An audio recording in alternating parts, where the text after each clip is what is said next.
भाषा। भाषा वह साधन है जिसके द्वारा मनुष्य बोलकर, सुनकर, लिखकर व पढ़कर अपने मन के भावों या विचारों का आदान प्रदान करता है। दूसरे शब्दों में, जिसके द्वारा हम अपने भावों को लिखित अथवा कथित रूप से दूसरे को समझा सके और दूसरे के भावों को समझ सके, उसे भाषा कहते हैं। सरल शब्दों में सामान्यतः भाषा मनुष्य की सार्थक व्यक्त वाणी को कहते हैं। डॉक्टर श्याम सुंदर दास के अनुसार मनुष्य और मनुष्य के बीच वस्तुओं के विषय अपनी इच्छा और मति का आदान प्रदान करने के लिए व्यक्त ध्वनि संकेतों का जो व्यवहार होता है उसे भाषा कहते हैं। डॉक्टर बाबूराम सक्सेना के अनुसार जिन ध्वनि चिन्हों द्वारा मनुष्य परस्पर विचार विनिमय करता है उसको समष्टि रूप से भाषा कहते हैं। भाषा के दो रूप, पहला मौखिक भाषा, दूसरा लिखित भाषा।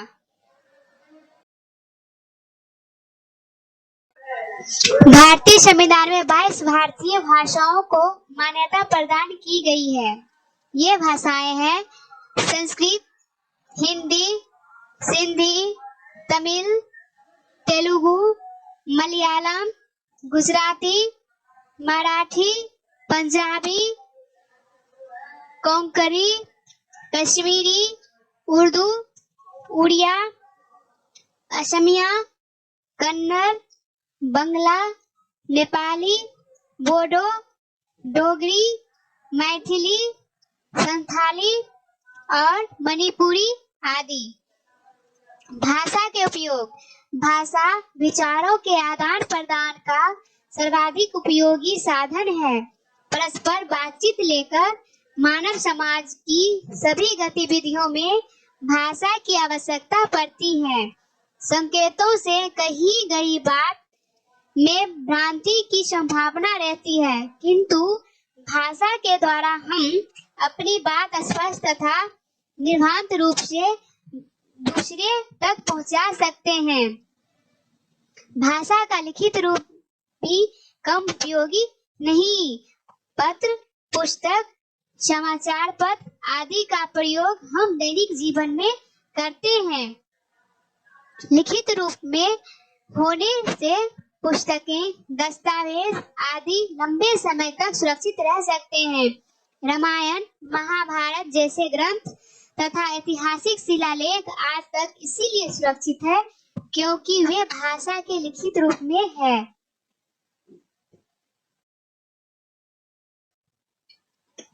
भाषा की प्रकृति। भाषा सागर की तरह सदा चलती बहती रहती है।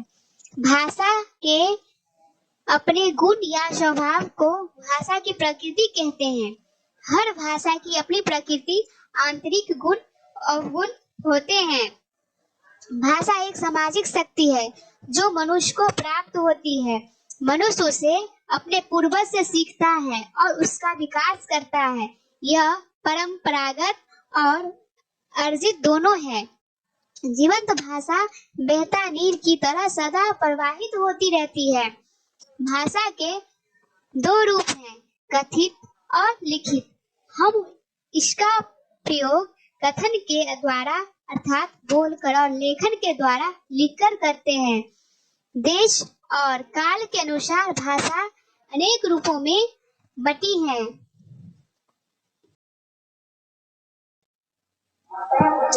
भाषा और लिपि। लिपि शब्द अर्थ है लिपना या पोतना। विचारों का लिपना अथवा लिखना ही लिपि कहलाता है। दूसरे शब्दों में, भाषा की उच्चरित या मौखिक ध्वनियों को लिखित रूप में अभिव्यक्त करने के लिए निश्चित किए गए चिन्हों या वर्णों की व्यवस्था को लिपि कहते हैं। हिंदी और संस्कृत भाषा की लिपि देवनागरी है। अंग्रेजी भाषा की लिपि रोमन, पंजाबी भाषा की लिपि गुरुमुखी और उर्दू भाषा की लिपि फारसी है।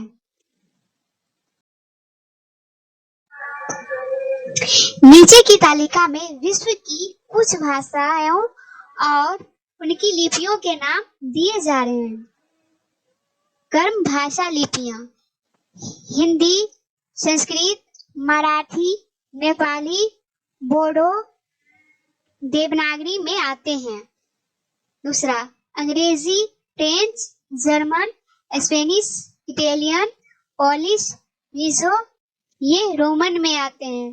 पंजाबी, गुरुमुखी। चौथा, उर्दू, अरबी और फारसी लिपियां में आते हैं। पांचवा, रूसी, बुल्गारियन, चेक, रोमानियम ये रूसी लिपियां में आते हैं। छठा, बंगला लिपियां में आते हैं। सातवां, उड़िया लिपि में आते हैं। आठवां, असमिया ये असमिया लिपि में आते हैं।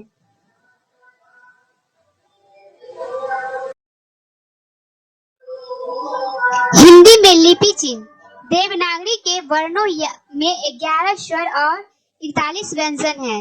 व्यंजन के साथ स्वर का संयोग होने पर स्वर का जो रूप होता है उसे मात्रा कहते हैं। जैसे अ, आ, ई, उ, री, ए, ऐ, ओ, औ।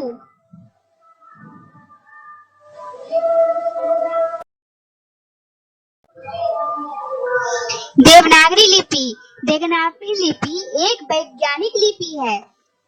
हिंदी और संस्कृत देवनागरी लिपि में लिखी जाती है। देवनागरी लिपि का विकास ब्राह्मी लिपि से हुआ, जिसका सर्वप्रथम उपयोग गुजरात नरेश जयभट्ट के एक शिलालेख में मिलता है। 8वीं एवं 9वीं सदी में क्रमशः राष्ट्रकूट नरेशों तथा बड़ौदा के दुर्गराज ने अपने देशों में इसका प्रयोग किया था।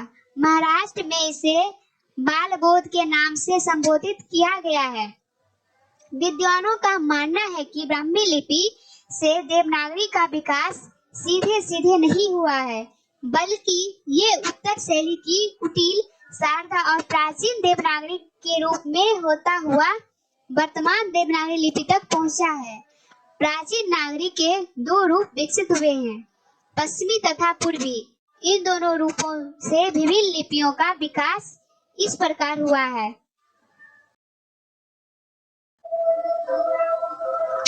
प्राचीन देवनागरी लिपि। पश्चिम प्राचीन देवनागरी गुजराती, महाजनी, राजस्थानी, महाराष्ट्री नागरी। पूर्वी प्राचीन देवनागरी कैथी, मैथिली, नेवारी, उड़िया, बंगला, असमिया।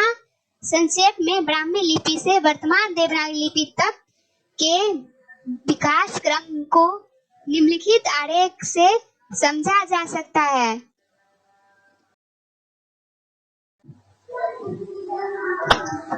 ब्राह्मी उत्तर शैली, गुप्त लिपि, कुटिल लिपि, शारदा लिपि, प्राचीन नागरी लिपि।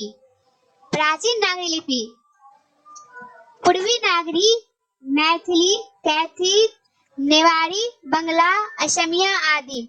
पश्चिमी नागरी गुजराती, राजस्थानी, महाराष्ट्री, महाजनी नागरी या देवनागरी। दक्षिणी शैली देवनागरी लिपि पर 3 भाषाओं का बड़ा महत्वपूर्ण प्रभाव पड़ा। पहला, फारसी प्रभाव। पहले देवनागरी लिपि में जीवामूल्य ध्वनियों को अंकित करने के चिन्ह नहीं थे, जो बाद में फारसी से प्रभावित होकर विकसित हुए। क, ख, ग, ज, फ। दूसरा, बंगला प्रभाव। गोल गोल लिखने की परंपरा बंगला लिपि के प्रभाव के कारण शुरू हुई। तीसरा, रोमन प्रभाव। इससे प्रभावित हो विराम चिन्ह जैसे अल्प विराम, अर्थ जैसे अल्प विराम, प्रश्न सूचक चिन्ह, विस्मय सूचक चिन्ह, पूर्ण विराम, खड़ी पाई, बिंदु।